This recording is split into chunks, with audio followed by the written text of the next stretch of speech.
With its stimulating effects, it's easy to understand why coffee is the second most traded commodity on Earth after oil. For many, it keeps us awake and moving through our busy days. But how does it work? What exactly does coffee do to your brain? Whenever you're awake, a chemical called adenosine slowly accumulates in your brain, and this adenosine binds to receptors which slow down brain activity. Ultimately, the more adenosine there is, the more tired your brain feels, which makes sense as the longer you're awake, the more fatigued you become. Conversely, while you sleep, the concentration of adenosine declines, gradually promoting wakefulness. But it turns out that the caffeine in your coffee is incredibly similar to adenosine in structure. The caffeine works its way through your bloodstream and into your brain, where it starts to compete and binds with adenosine receptors. But because it's not adenosine, the sleepiness effect isn't felt. Adenosine can no longer bind, meaning its calming properties are diminished, which is great for you when you're feeling tired. However, with long-term use of caffeine, your brain responds by creating more adenosine receptors, which means more caffeine is required to elicit the same response.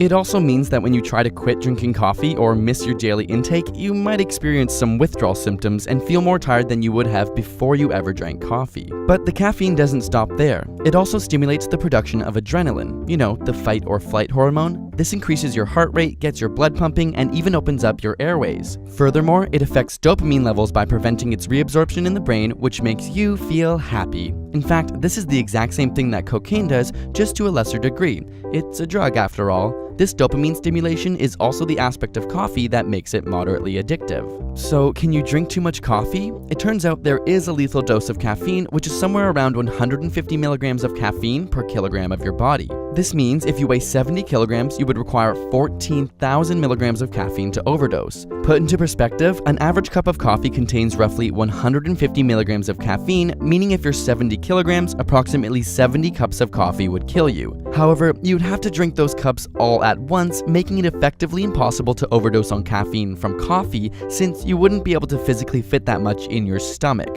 You would also start experiencing mania and hallucinations before getting to this point. Caffeine also has a half-life of around 6 hours, so if you drank a standard coffee with around 150 milligrams of caffeine, after about 6 hours there'll only be 75 milligrams left in your system and you'll be feeling half of the effect, and 6 hours after that you'll have 37.5 milligrams, leaving more room for adenosine to jump back into action, which is why you may reach for another cup throughout the day to maintain that glorious, alert, and energetic feeling. So drink up and enjoy the buzz while it lasts. And for all of you in school, while we know caffeine is key, so are good deals on textbooks. So we've teamed up with slugbooks.com to get you the cheapest prices for the books you need. All you have to do is head to slugbooks.com/AsapSCIENCE and search the ISBN number of the books you're looking for. Slugbooks will then compare prices from all across the net. Seriously, we know how expensive textbooks can be, so hopefully this will save you some money.